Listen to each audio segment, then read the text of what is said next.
It's just fascinating. I think people that if you're considering Disney either just to go by yourself or with couples, like I've been there and I'm shocked that not everyone has kids, right? Yeah. It's like so much information on Disney and you never know who to trust. And there's something negative about everything. Like it's just a horrible comment after horrible comment. Mm-hmm. And I didn't know what to do. It's nerve-wracking. And this is real money. Like Disney is not inexpensive. No, it's not. And the amount of stress and angst as you're walking around. And I remembered feeling so relieved the second time because we had someone actually clicking the buttons. And all they did was, I think, now that you've heard explained it, we were just, as we were at one, they were booking the next. Yeah. And they knew which rides to go first, which rides might be slow in the afternoon. Exactly. And you just said you check these line times every day. Every day. How many times have you probably been to the park in your life? I mean, in my life or this year. There's a way to do Disney right that you want to go back. It's the Disney blues is real, but if you have to do it right to want that. Correct. So every family, it's about finding what their perfect vacation looks like for them. And that's what we do.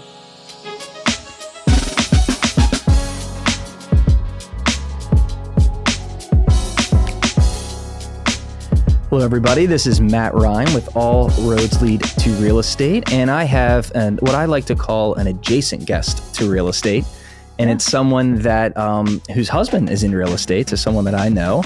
And so today's guest is someone that I met because I personally, with my wife, we're looking for a fabulous vacation. And of course, we have 3 young kids. We wanted to go back to Disney, a place that I never, unfortunately, had the opportunity to go as a child. It was crazy, out of our budget, didn't know what to do, whatever. So now as an adult, it was a goal that if we had kids, we'd get an opportunity to go to Disney. And so I was fortunate enough to meet you on the interwebs and learned our connection. I think we might even be distant cousins. Somehow. We're cousins with the same cousins, somehow. Cousins of cousins. So yes. Welcome to Maryland, people. So this is Danielle Treadwell, sorry. And basically what you do for folks is to help them, guide them through the Disney experience, correct? Yes. And so it's a unique thing. And for those of you that have been to Disney, you might need some help. It's ever changing. It's ever changing. And so the reason I wanted to invite you, because I haven't had someone that's been in your industry yet on here on the podcast, is that you are a wealth of knowledge. You're like crazy passionate about what you do, and your story that you share with me of why you love Disney in the first place and what it speaks to you personally. And now you have kids of your own and you get to do it, as an adult. And it's just fascinating. I think people that if you're considering Disney either just to go by yourself or with couples, like I've been there and I'm shocked that not everyone has kids, right? Yeah. Oh, I'm a Disney adult. I go probably more times in a year with just myself or friends than with my kids, but they're not deprived. Yes. They're doing just fine.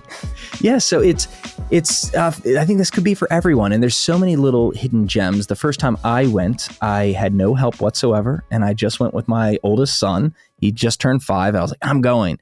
And I just took him. We snuck away. And I did it we had a great time. But boy, I just knew I needed to do it differently. Because I will look to other people that seemed to know what they were doing. Mm-hmm. And I feel like they had such a great experience. And I did my research when I got home, which is the opposite of what I should have done. Right. And so basically, I want to get a little bit of your credentials. So you've been doing this, at least professionally, for 4 years now, right? Yes. And so you've helped, how many guests do you think at this point? Oh, gosh. Hundreds. Hundreds of, yeah. Officially and unofficially. Yeah. Yeah. A lot. So you're with an organization and it's Platinum Mouse. Is that right? Yes.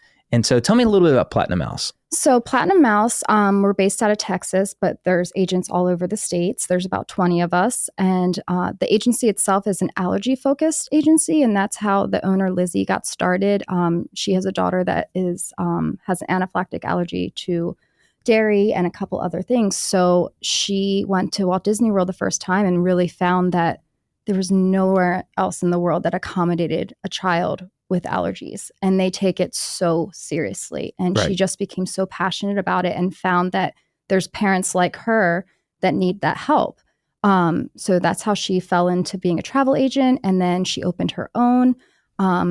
And so there's a lot of us agents that work in that realm. My daughter also has an anaphylactic allergy as well. So, and my nephew. So there's nowhere else in the world that this chef comes out and works directly with the child. And if that child wants an ice cream sundae because the one next to them has an ice cream sundae, Disney will make it happen. Oh, and really? that child will know no different. So that's how she fell into it. That's how I actually found the agency, because my nephew followed her. My sister-in-law followed her, and she recommended that agency to me. And then I reached out, and then, Wow. yeah.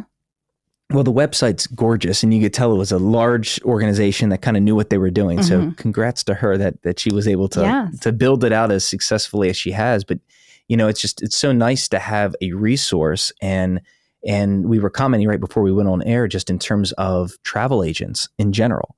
It's just one of those industries that a lot of people I don't think even think about anymore, because we have access to book these hotels and to book our tickets. We can do all this ourselves. Exactly. And a lot of people, the first question there was like, well, how do you get paid? And why would I pay for a travel agent when I can click the buttons too? I can do my own research. And I think that's the biggest misunderstanding specific to Disney. And that's where I'm exclusive to, is Disney Destinations and Universal.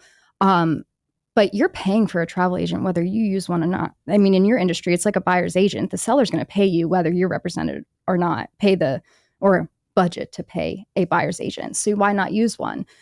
Same thing. Disney's going to budget in their packages to pay a travel agent should you use one or not. So why not? It's there for you to utilize. And every travel agent's different. I mean, the way I do it, I pretty much hold your hand the whole way through. The only thing I can't logistically do is book your flights or a rental car, but I'm happy to advise you on that. But we will book transfers and lightning lanes and advanced dining, and the whole way through we hold each other's hand. And well, that's something I want to repeat. I don't want people to, because that's so important. And once I figured that out, and that it takes some digging.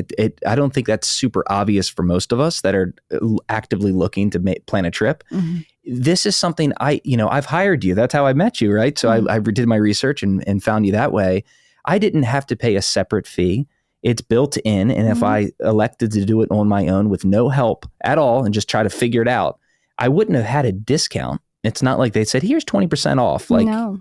It's not the way it works. No, it's the same dollars, same package. It's the same package, right? Yep. And so I just think that's very important for everyone to understand. And just going through the experience, I've done it on my own, and I had no idea. I'm down the rabbit hole of YouTube and Google Google, and then the YouTube videos are just, there's too many. It's like so much information on Disney. And you never know who to trust. And there's something negative about everything. Like it's just a horrible comment after horrible comment. And I didn't know what to do. It's nerve-wracking. And this is real money. Like, Disney is not inexpensive. No, it's not. It's definitely, it's a lot of money. And you want it to go towards something special, and you want to have your research done. Right. So.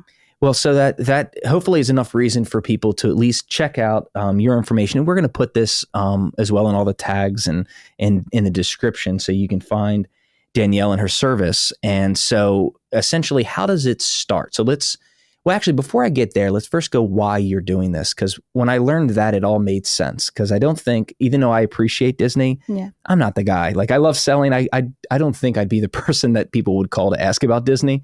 So help me understand your connection to the Disney as a brand and kind of what it means to you. Yeah. So I grew up in a family that loved Disney. So my dad and my mom took me by myself. I'm a family of one of four. So they took me on my first special Danielle trip when I was 3.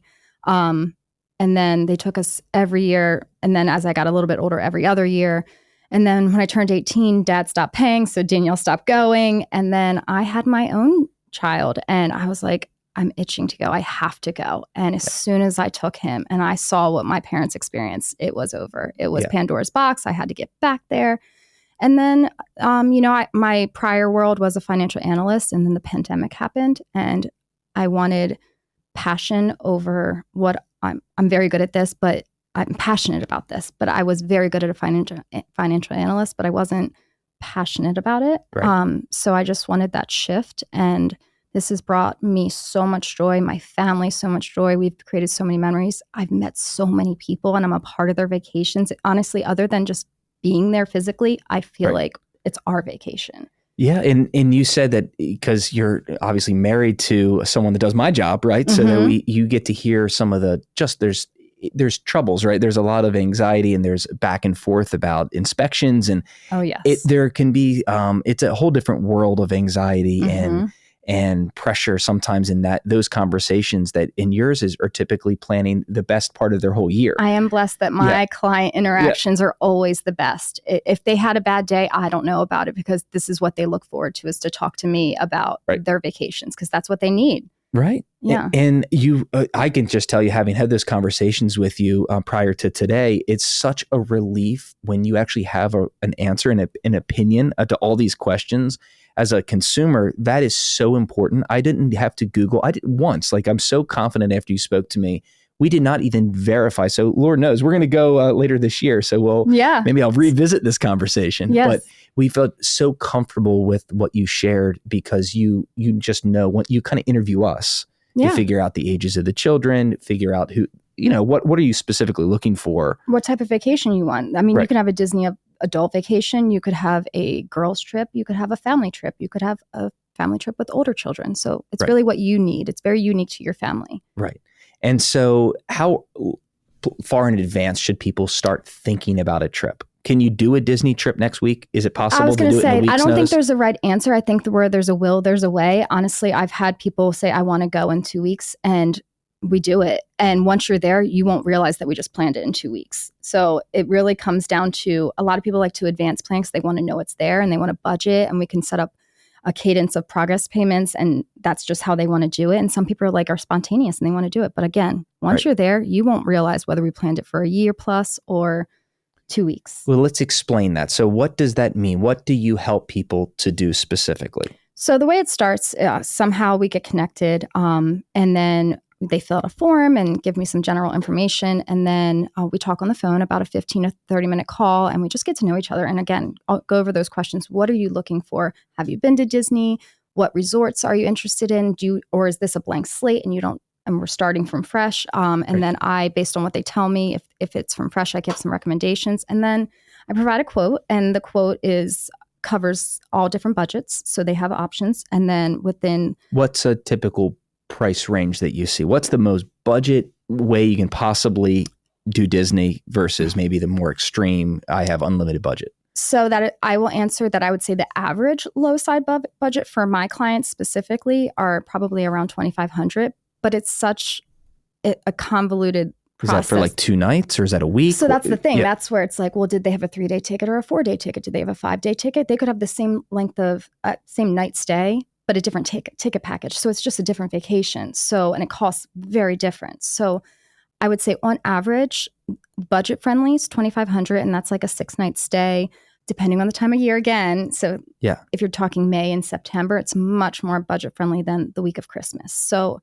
there's so many variables in the process. And that's why I tell people in the quote process, if you see this quote and it just doesn't fit your budget, don't say, oh no, we can't do this. Because it could just be, let's look at dates. Let's not go over a federal holiday weekend because that they know people want to go because schools are out. That kind of stuff. We can just be flexible and look at it from a high level and just be like, it doesn't have to be a one size fits all, because it's not. Right. And so, okay, so you're going to go through all of that. And so what did typically people ask first? Is it, where do I stay? Is that how do people so they definitely say, where do I stay? They'll say, I just want to stay somewhere close to the Skyliner. So they want good transportation or on the monorail. They don't want to do buses everywhere. So that's normally, if I know no buses to all the parks, which you're not going to eliminate buses for all 4. You're only going to eliminate it for 2. But I'd be like, okay, then let's look at some value resorts, Art of Animation, Pop Century on the Skyliner. We can look at Caribbean Beach on the Skyliner, which is a moderate pricing. And then we can look at the deluxe resorts. Some we can look at on the Riviera is actually where you're staying. Which one's that? Where you're staying, the Disney's Riviera. Oh, yes. Shouldn't you know? No, I don't remember. Okay. In and out. I was on another call in like 5 seconds. I recommended it. You'll love it. I just got back from there. Yes. And then, or they could say they want walking distance to Magic Kingdom. We can look at Grand Floridian, the Contemporary, or we could look at Polynesian, which is a walk, but it's a long walk. You could take a boat or monorail too. So anyways, I just get a little bit of a background of what they want. And then it comes down to, they want to know, well, how long should I stay? And I always say, if you have the time to go, please don't cram all 4 parks, boom, boom, boom, and go home. Because I promise you that saying, you're going to need a vacation from your vacation is so true. Budget a rest day. 2 makes me really happy. And because I just know that you're going to do it right. And I also say, include park hopper. Look at it as a travel insurance for the right to change your mind, for a child to have a breakdown right before fireworks and you have another chance to go back. Don't put all your ducks in the same. So a park hopper simply gives me the freedom. If I chose one park today, I can go revisit any park the next day. Is that what you mean? Or is it the same day? Same day. So say if you had a base ticket and you went to Magic Kingdom today and then there was just some freak rainstorm and the fireworks got canceled, but you only have 3 more days and you want to see the other parks, you just wouldn't go back to Magic Kingdom. But if you have park hopper, you could say, okay, we're going to Animal Kingdom on Thursday. We'll stay there till 3 and then we can hop into Magic Kingdom and catch those fireworks again. Like, don't force yourself to do anything. That is so smart. And just you rattled off, I know you're not even properly aware because you have these conversations every day. You can rattle off every single, place to stay, just in every benefit and the consideration. So that to me is incredible as someone who tried to do some research. And as you could tell, I was over researched by the time I spoke to you. That's why it all went out. As soon as I just forgot it all. Yeah. Because it was such a relief. That's why you don't know what you're saying, because I'm going to get you there. And it's funny, I see parallels. Once again, it's kind of like what this podcast has shown me. I have parallels to someone that I think is passionate and knowledgeable about what it is that they do. That's why I respect anyone in whatever career that you're in, as long as you check those boxes. Right. Because it's the way I feel about my day job. Right. And so when I'm in real estate, I try, if someone then trusts me enough to say, well, you really know your stuff, and like they kind of check out, like I see the pressure come off their shoulders sometimes. Yeah. And I trust you at this point. You've earned the trust. You seem like you know what you're doing. I put it in you. Yeah. And I think that's one of the reasons I would like to say I'm successful. And that's why I think you are going to continue to be so successful is that's something that I think everyone appreciates in general. Yeah. And so I just want to give you that compliment. I was very impressed. Thank you so much. And so, okay, so you're going to help them identify where to stay based on budget, location. Yep. Work with their package. Do they want park hopper? Do they want memory maker? Right. All the options, right? Dining plans. We talked about all that. And then we book your trip. And really the next big thing to do, and again, it depends if we're planning in 2 weeks or is flights. But if it's a year from now, flights likely won't even be an option. So really there could be some time that there's nothing to do, but I personally have the policy on whenever you just want to talk Disney or you just have a question, you and your wife are laying in bed and you want to think, just text me. Don't save them. Like I talk Disney all day long. Right. It's not work for me because I love it. So we just whenever you want to talk, we talk. And then again, once flights are done, we can book transfers between the resort and the airport and any stroller rentals, scooter rentals, anything. Dinner reservations. So that comes after that. So at 90 days in advance, we catch up and we say, advanced dining, enchanting extras, which is like Bippity Boppity Boutique and things like firework dessert parties and stuff like that. We'll get there with you. Yeah. So then we schedule a call and I book those on behalf of my clients at 60 days in advance. And then once we do that, then final payments at 30 days. And then we schedule another call to go over all things you should know about Walt Disney World, explain lightning lanes. Oh, I'm going to get there. Oh, yeah. Because that threw me for loops. Yeah. So, and then I book lightning lanes 7 days in advance for my clients. And that's where a lot of them who haven't been hit the I believe button, like book what you think is best because there is a strategy. And then they go on their vacations. Well, so after that first initial Disney trip that I took with my 5-year-old, we enjoyed it. It was such an interesting experience. I got to be a kid again because I didn't get to do it. So I kind of lived through him a little bit. But one thing I did not enjoy as a parent was standing in those lines, and it saps all the fun and enjoyment is to watch this little kid who was so excited. Some of the rides were an hour and 20 minutes. Oh, for sure. And you have to go to the bathroom with this kid before I even get to the front of the line. And I'm like, if we leave this line now, I'm going to lose it. Like, you're just going to have to go in your pants. I don't know what to tell you. There are some attractions Disney has gotten smarter to put a bathroom in the middle of the queues. Oh, yeah. But not many. It's tough. I'm like, this is meant for children. Like, So after that experience, I said, I don't know what this magic fast pass. Mhm. I didn't, so I asked around, and I eventually found someone that understood and knew what the concierge program was. Mhm. And I looked at what Disney approved concierge is. And so for those that don't know, do you want to help explain what it truly, like the actual Disney concierge is? Well, what I'm affiliated with is the VIP tours, and that's what we offer specifically. Okay. So it's a 7-hour to a 10-hour tour. It's an expensive tour. So if you can get up to 10 people included and everyone chips in on it, it is worth it. You'll get a specialized dedicated cast member that is assigned to you, and they will cart you around to all the parks, and you tell them what attractions you want to get on, and they basically take you to the front of the lightning lanes on all of them. A few that you do have to wait in the normal wait time of a lightning lane, but it's basically they cart you all around. There are some soft drinks and foods included, but it is a VIP experience. And then at the very end of the night, if you schedule one for the afternoon, they drop you off at the roped area of Magic Kingdom for a firework view. That's pretty incredible. So the next time we went that one other time, and I did a version of that. I didn't know you then, but we did a version of that. And so it wasn't the Disney. So that's why I wanted to get clarity here. There's a Disney, like Disney themselves has a program. And then VIP we did tours. one that wasn't Disney approved. It was like Third party. a third party. I didn't know the difference. I was learning that piece. Yeah. Mine was a lot less expensive, about half as expensive as the Disney approved VIP pass. Yeah. But I think, and correct me if I'm wrong, that's a kind of the gap that you're doing. For example, for us is that I didn't sign up for the VIP trip for this next trip. Right. But you're doing some of those same aspects, correct? So did you have someone physically with you when you did it? We did. We had someone with us the second time, and it was a half day, a 4-hour is what we did. Okay. But we didn't have any other family. It was just us. Okay. And at the time, there was 4 of us. Yeah. And that was it. And we had a gentleman, but all he did was control our lightning passes. And they just did the phone part for you. He did just the phone, but he was there. And we had a stroller. The person didn't have any special power with Disney. So basically... None. They didn't. They were totally not affiliated with them. I found out. Yeah, and this is just my. I don't know if Disney unofficially. I think he said they're not doing it anymore. It was like one of those things that, and anyone who's listening to that might have done this before. You do it because it's about half the cost, right? But they also don't pay anything to Disney for this. Right. And so that's why it's so affordable. Right. But it was close to like $1,800 a day for the 4 hours. Yeah. But is it about double that now? So actually, it's funny you say that. There is something in its place that is similar. Now it's called Premier Access. So now you can actually pay for a lightning lane service without having a physical body to navigate you through the park, but you can actually pay for a Premier Access, and it gives you lightning lane one-time use for each attraction in that park. It's only per park. What's that called?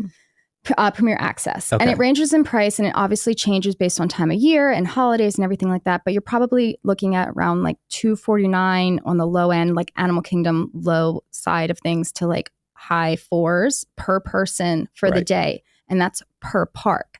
So, but if you just did Magic Kingdom, you could be looking at around $1,600 for a family of 4, which is kind of what you were just describing without a physical body there. And but it was awesome. If you have children, he had the strollers, and then he'd have a soft pretzel. Yeah. Oh, my wife had a crush on him. The guy was handsome. He was an engineering student. Where do I sign up? Yeah. Oh, she took pictures of the guy. I'm like, calm down, Rebecca. Yeah. So that was her favorite part of the trip. Yeah. So unless you get, his name was Juan. So she loved Juan. Oh, he was very good. He sounds great. He was fabulous. He rode one of the rides with us. And I was like, can I sit next to you? I'm like, calm down. But there's Juan. But the point is, so the blend here is these lightning passes. And so you're now telling me, because there's multiple, and they change. Disney, I hate you for this. So if if you went 3 years ago, you know nothing about maybe what they're doing now. Is that right? Yeah, it's not the same. Yeah, it's not the same. So we're recording this in Q1 of 2025. So if you're listening to this in a year or two, guess what? It might be different. Yeah. So help explain, because this, to me, when I was doing my research, I was like, please, someone explain this piece to me. So explain what people's options are. Sure. Because they need to consider this. You have to consider. I'd rather stay at a less expensive hotel. I'm so glad you're about to say that. So I actually tell people, please, please, please, when you're selecting on the quote, save a budget for lightning lanes. You will be happier to Yes. stay. First of all, there's none of the resorts that I have ever willingly quote, and that I would not be happy to stay there myself. So please choose the one that affords you a budget to use while there, to include lightning lanes. So your options are standby, whatever the rides say. You can always look in the My Disney Experience app right now and see what the current standby is to make your decision. And that is neat. If you haven't gone, all guys, the time. It tells you it's a 15-minute wait every or a morning. 80-minute wait, and it updates in real time. It's dynamic. It's live. I look at it every day, all day. Yeah. And then I look at my clients. I'm like, what are you doing? Yeah. You think you clicked the wrong thing. No, don't. No. Yeah, don't go there. Right. So you can do standby line. And then there is what's called multi-pass now, and you can book up to 3 attractions. You have to select which park you're purchasing it for. You can only choose one in a day, which multi-pass. And then you have to group 1 and group 2 of multi-pass. So group 1 are your more popular rides like Tiana's Bayou, Space Mountain, Big Thunder, which is currently closed right now. So you can Jungle Cruise, Peter Pan. So you pick one of those, and then 2 from group 2. Or if none of the group 1s are of interest to you, you can opt to choose 3 from group 2. And then, so that's your advance booking. So anybody that's staying at a Walt Disney World resort gets a 7-day advance booking window. If you are not staying at a Walt Disney World resort, it is 3-day advance booking of your check-in. So now I can remember what you helped us with. So that's essentially what you're doing for us. You're able to book those in advance for us. So I will book those at 7 days in advance because you're at a Walt Disney World resort, and we are already kind of talked about it, but we will map that out, which rides. So then we can do that. And then you can also book up to 2 single pass attractions, and these are a la carte. So one is not contingent on the other. You can just do single passes. You can do multi-pass, but it's only a max of single pass 2. So if you don't have a park hopper, though, you can only do a max of 1 if you're going to Epcot, Animal Kingdom, Hollywood Studios. Magic Kingdom is the only park that has 2 of those single passes. But if you do have park hopper, max of 2 at all the parks. And so in advance of your stay, all your park days, if you opt into all of them, the price range is like, let's say $22 to like $39 per person compared to that $400 I was just talking about. For the day or per ride? The day. Oh, wow. And this is for multi-pass. And then the single pass attractions range from price from like $11 or $12 up into $25 Rise of the Resistance. Again, per person, a la carte for that specific one of those 5 attractions, but max of 2. So then, but what's great about multi-pass is you're not limited to those 3. That's just what we can advance plan. And then on the day of, once you scan into that first ride, you book another one. And then you ride. So am I going as a park guest, am I going to then be on my phone booking these things while I'm there? Mm-hmm. Yeah, but it is not going to be, first of all, the fact that you can advance plan 3, and that's what's changed. It used to be at 7 a.m. each park day. That's what I remember. You had to wake up at Good 7 old a.m. Juan was telling me about that. Yeah, you had to wake up at 7 a.m. and race the clock and make sure you turn the Wi-Fi off because you're competing with everybody, and you had to book 1 lightning lane. Now you're walking, if you opt to do everything, you're walking into the park with 5 attractions.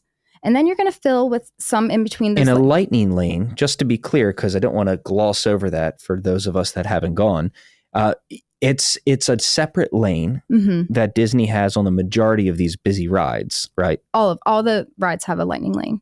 I didn't know that. So all the rides. So basically you have to scan in with your little wristband, right? Is that how they do it? Via the lightning lane. Obviously, if it's standby, it's just whatever the wait time is. You just get in line. But the lightning lane, I scan in, and they give me a time. Let's say 11 a.m. Is that how it works? No. So in the app, it'll say you have 3 attractions. So you have your first one 9 to 10, 9:30 to 10:30. It could be overlapping, but you have a set time window that you can go in and scan into that lightning lane. Right. Yep.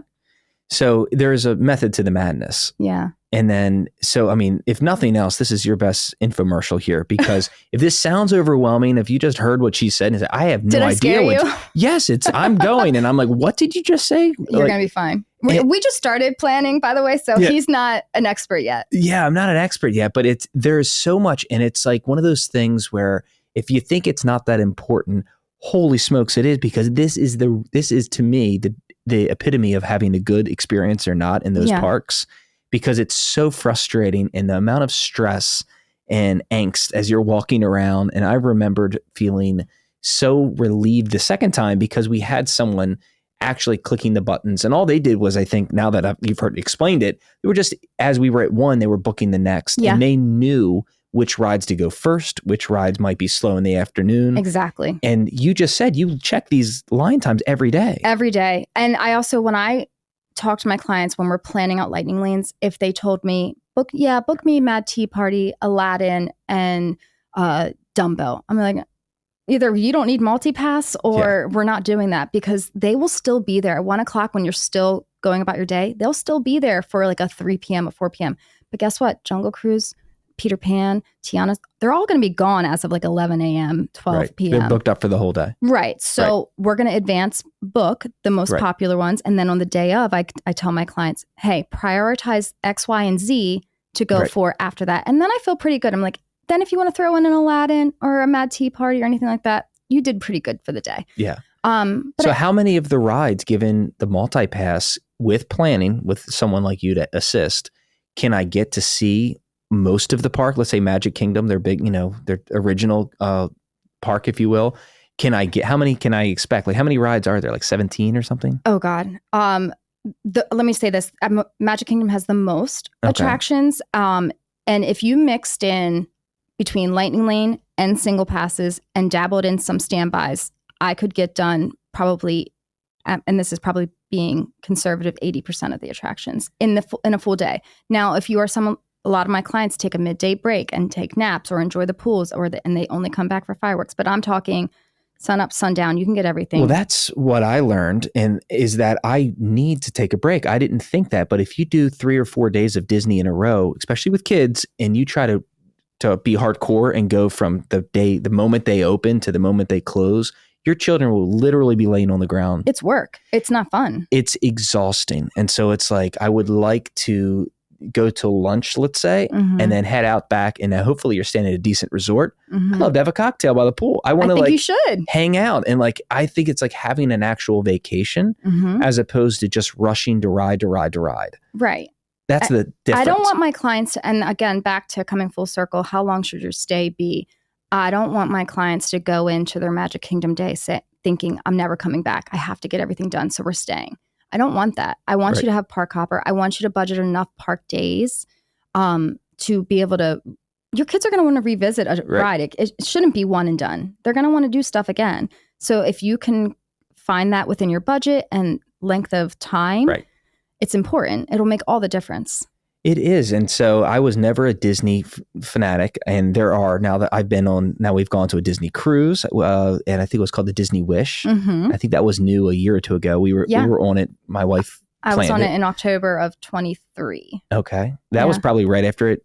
It was very soon after. Actually, I was surprised to be able to. Yeah. So we went and we loved it. So we had such a great experience. And what I would say about Disney, that I can understand why people are fanatics, the experience and the customer service. And what I like about it now is that I'm so busy. I work, and it's not exactly a balanced lifestyle, what I'm up to over here. So it's a lot about me. It's what it feels like. I have to go. So it's why I volunteer and I'm a coach for soccer and baseball. It's like I try to make sure the kids are a priority, at least in combination with my work week.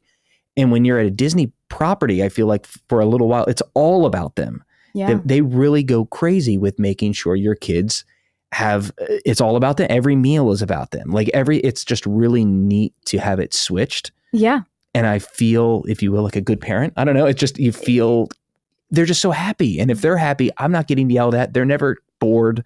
It's like honestly, I always say to my husband, there's nowhere else in the world for a family that will provide, let's talk about resorts. Forget about the parks. Yeah. The resorts, a better stay. I mean, the lifeguards will not even make eye contact with you. If you want to say something, they're doing this. They will not look at you. There's nowhere else in the world I feel that level of I can grab a drink. For those not looking on the camera here, she's describing how they scan the pools like machines. Sorry. Yeah, your head just goes up and down, and you see their eyeballs. They're counting each head they see, and they have to see the same count of heads each time, and every single time. And then when they switch, it's like this whole process. Yeah, it's like watching the Navy. It's so many hand gestures. Yeah, it's so I just, as a parent, forget about being a travel agent, just a consumer and a parent. Right. The food is excellent. The drinks are excellent. The service is out of this world, and just the safety. And the cast member entertainment. These cast members love families. Right. They want you there. You feel welcome. Right. There's just nothing I've ever experienced. And my husband, before we ever went, he had been to Disney one time. He just wasn't a Disney kid. He's like, we'll go one time. We'll maybe go two. And we're like, okay. Yeah. You don't know what you're up to. Yep. But trust me, that man would not go at the rate I make him go if it wasn't for all those. You couldn't drag him, right? No, he's not doing anything. Yeah. No, he's doing it because he enjoys it. Yeah, and I think those, like my brother has been, and he had an okay time. I don't think he loved it, but he also did not do anything like we just described. Yeah. I think he just booked on their own. They went to a great hotel, and then just kind of like walked around and tried to figure it out. And I'm like, the difference, I think, in experience is night and day when you do it thoughtfully. Mm-hmm. And I think you have to do it with help, because how many times have you probably been to the park in your life? I mean, in my life or this year? This year I've went 4 times already, and I'm going in 2 weeks. So I'm going on average 7 times a year. And then in my life, I don't know, a lot, but I love it. Well, and the passion is evident. And I think it's just something that, I've grown to admire some of what Disney has done. Like when I was a young guy in sales, I worked for a company called Eli Lilly. Their stock is doing incredibly well. I wish I didn't invest all of it into Tesla. Maybe a piece of it I kept in Lilly. They're doing quite well with the weight loss medications at the moment. Yeah. However, they had us go to Disney Sales Institute, which is one of the fantastic sales institutes in the entire country. And they have an MBA program. There's a whole arrangement that they have for folks in sales. Mm-hmm. And they teach you the systems and the methods in which they employ in their parks, in their resorts, in their restaurants. And everything is done very thoughtfully. And it is wild. Once you go there, it was like a week long. And I still remember all these details. And I see it when I'm there. I'm looking around, noticing how people are being trained. It's the Disney difference. And it's like, if you like, especially if you look for it, even if you don't look for it, you'll notice it. But there are just details that are really remarkable. Mm-hmm. And it's just interesting to see. And they charge a premium. Mm-hmm. And they were describing the reasons why every business owner should implement some of the Disney approach, because the retention, you might even know this statistics, the average likelihood of someone to revisit a park, Disney compared to the rest of the world and everybody else, it is like, and I'll butcher the statistic, but it's like multiples higher. I can't speak to I can just speak to my average, but I can say I have a very strong return rate and I've been doing it for 4 years. So I would say almost 90% of my first year clients have gone back or are planning to go back in 2026. So if I have a very strong return, I think that's just across the board. Well, it's the cost of customer acquisition in business terms is extremely expensive, always is. And so if you can get, in our world, in real estate world, it's a repeat client or a referral client. That's the creme de la creme. That's what you want. Those are the folks that if I could have no one else except those, that's what I want. And because organic sales, it's the best. They want to work with you. Correct. You can charge a premium because you deserve it and your reputation and the experience justifies it. Mm-hmm. It's just and that's Disney has been able to do it, but it's the details. It's like, you can't just get the big thing. Yeah. It's all these little things. And my wife just ran the Boston Marathon, and we stayed at this lovely hotel, and they just did things for kids inside the hotel. Mm-hmm. And they had a safe, for example, that the kids could crack at night. And inside of the safe, it would just make all these crazy siren noises, and they would pretend like they were going to get them in trouble. Aww. And inside the safe would be something different for the kids every night. I thought that was so fantastic. So little details that I've just, now my kids, we were like, they said, "Mommy, are you running again?" Because we want to go back to that hotel. We'll wait till they go to Disney and see what the cast members do with them there. Every night's a campfire. There's a movie under the stars. You can buy candy like a movie theater. It's very special. Poolside entertainment every day. Right. Yeah. So it's neat. So maybe, hopefully someone who might not have considered the Disney properties, and it's not just Orlando, obviously. So no, Disneyland, there's Aulani in Hawaii, there's Vero Beach, Hilton Head, Disney Cruise Line, Adventures by Disney. There's so many different, if you appreciate and enjoy the service of Disney and the accommodations, you can travel the world with Disney. Yeah. And so they tried to rope me in, and I love sales. And so I'm easily sold. If you didn't know that about salespeople, boy, we love being sold. It's like you appreciate a good pitch.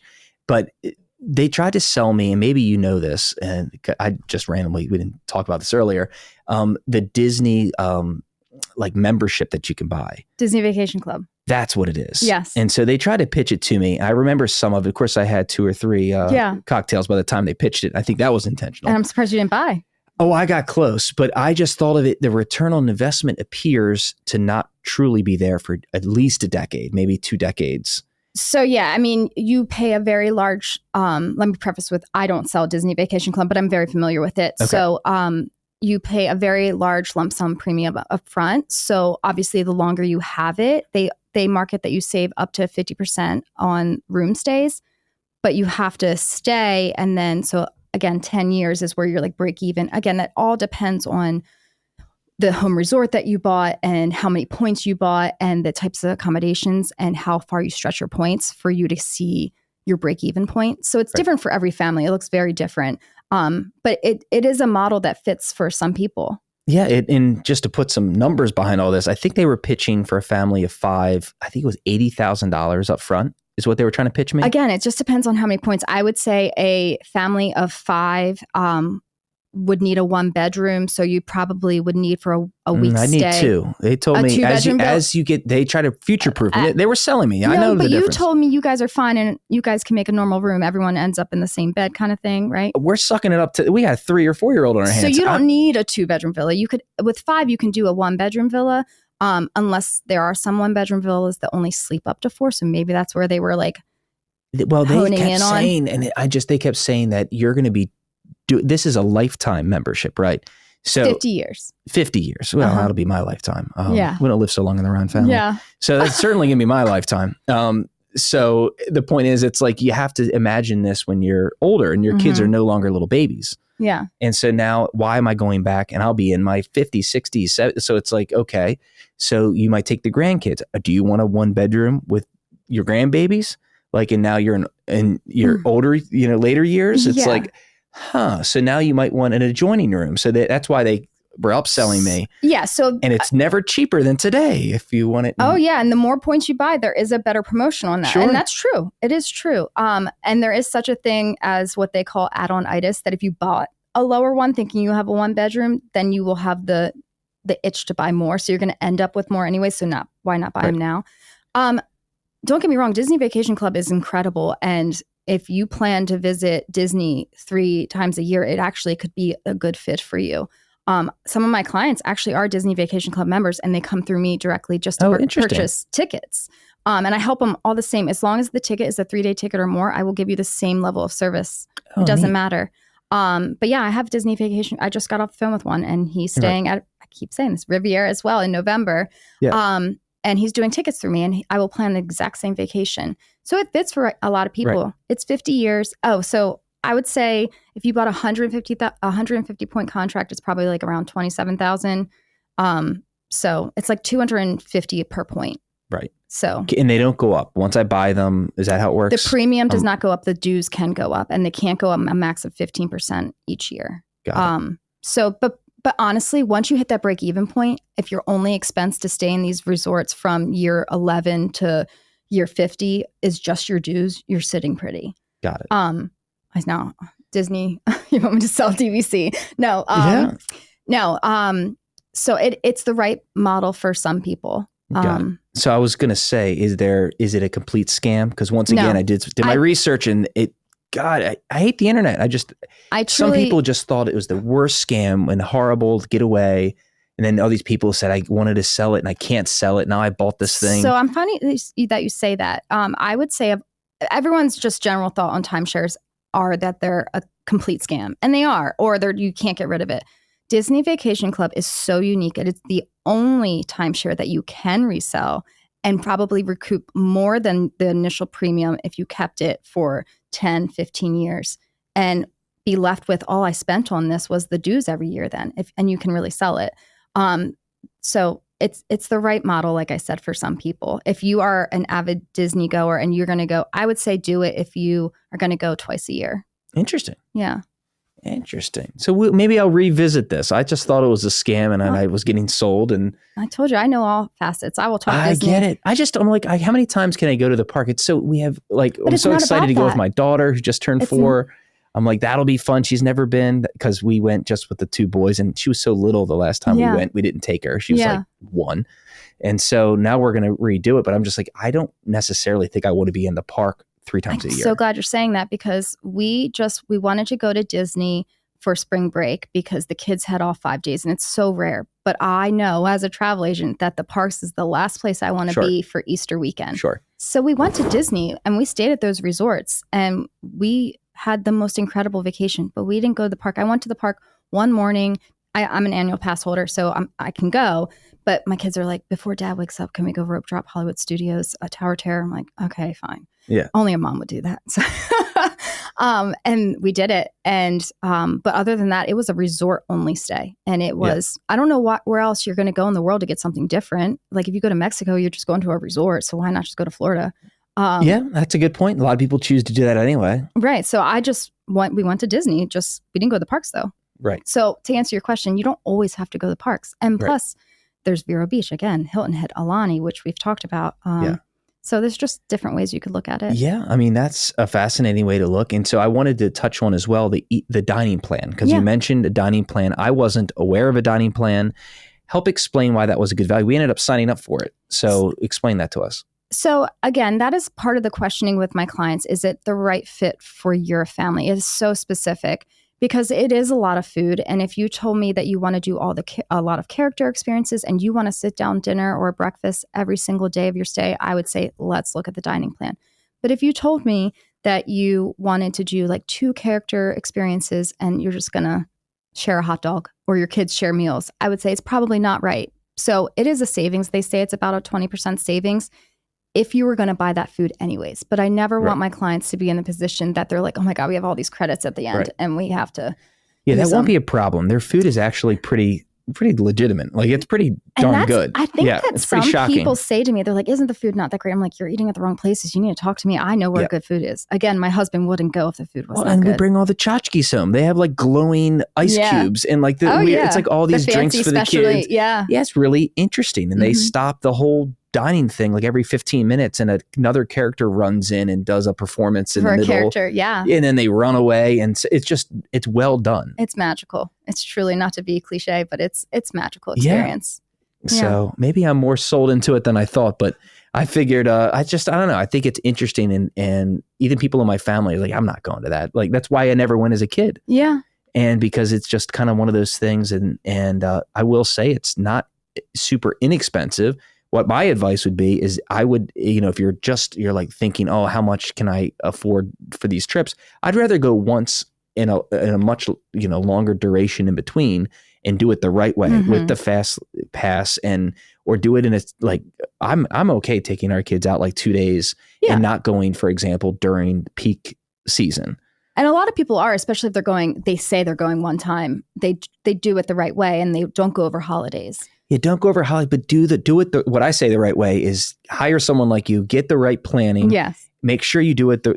You will have the worst experience. You'll never go back. And you'll say, why are all these nuts going back to this place? Like my brother's like, it's so crowded. Who the heck wants to go here? Yeah, there's a way to do Disney right that you want to go back. It's the Disney blues is real. But if you have to do it right to want that. Correct. So every family, it's about finding what their perfect vacation looks like for them. And that's what we do. Well, nice. I'm trying to think what else I could really ask. I mean, these are the essentials. The reality is anyone who's listening to this and has gotten this far through this podcast, they probably have some interest in Disney. Yeah. And the only way to truly experience it is to have someone that knows what questions to ask and to help curate the experience. And so I'm looking forward to our trip with you. And maybe afterwards, I might even bring you back for a post visit and I would love that. A discussion of the key learnings. But the big thing is I don't know, just to think it through. When I went without any help, it's just like, yes, it's a great location, but I was more stressed about, literally I'd be there and I had no idea what I'd do for dinner that night. Yeah. That's me by myself. Like that's how I would plan anything. It's the same thing if you found out someone bought a house and just knocked on the seller's door and said, can I buy your house? You would not feel good about that. You'd be like, well, that's not the right thing. You're not protected. Like you don't know everything, all the questions you need to ask. You don't know everything. Well, I just sold a home yesterday, had a closing, and I represented the buyer, had a for sale by owner who's done this 3 times, Matt. I know exactly what I'm doing. Mm-hmm. By the way, I have a family member that's in the title business in 2 states away. Like I don't need any help. Right.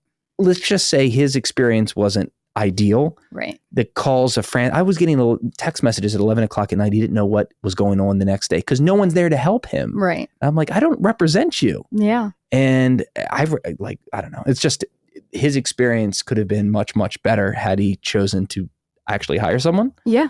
There's people out there that do it. And again, I can't stress enough that my services are completely complimentary. Right. I do not charge. And if you're spending the money for Disney, do it right. Like, yeah. I don't know. You will have a very different vacation. Right. Well, that's cool. Well, I appreciate you joining me. This is certainly not like my traditional real estate podcast. No, I appreciate it. I know there's enough clients. I have so many clients that especially have children that have thought about this, and I'm just hopeful that they hear this, check out your link and talk to you. And really there's no obligation outside of having a conversation. Just, I didn't even know when to plan it, for example. You knew the schedules. You knew like this is when you want to do this. This is where you want to go. I've had people call me when they're there and they just haven't bought their park tickets yet. And they're like, we want to go tomorrow. I'm like, okay, let's go. That's awesome. Let's go. Well, I'm bad, but not that bad. No, you did good. We're planning. We're doing it. We're doing our thing. Yeah. So, well, thanks for coming. Like I said, maybe I'll have you back after the big trip, but Disney is, I don't know, it's such a unique opportunity. I ignore all the political stuff, by the way. Boy, that'll drive you nuts. Yeah, I just stay neutral on all conversations of that. And I'm there for the kids. I'm there for the experience. I don't talk about the rest of it. When you go there, I just want people to be happy and not worry about the noise of the world. So I'm just that's go there. That's what I do. Yeah, just be happy. Put my happy sunglasses on. That's why I'm there. That's it. Give me a drink. That's it. Well, thanks once again for joining me. Yes, and I'll have your me. information on the website and all the things. And hopefully people reach out to you. I think you do a heck of a service. And that's it. Once again, thanks for joining. Thank you. All right.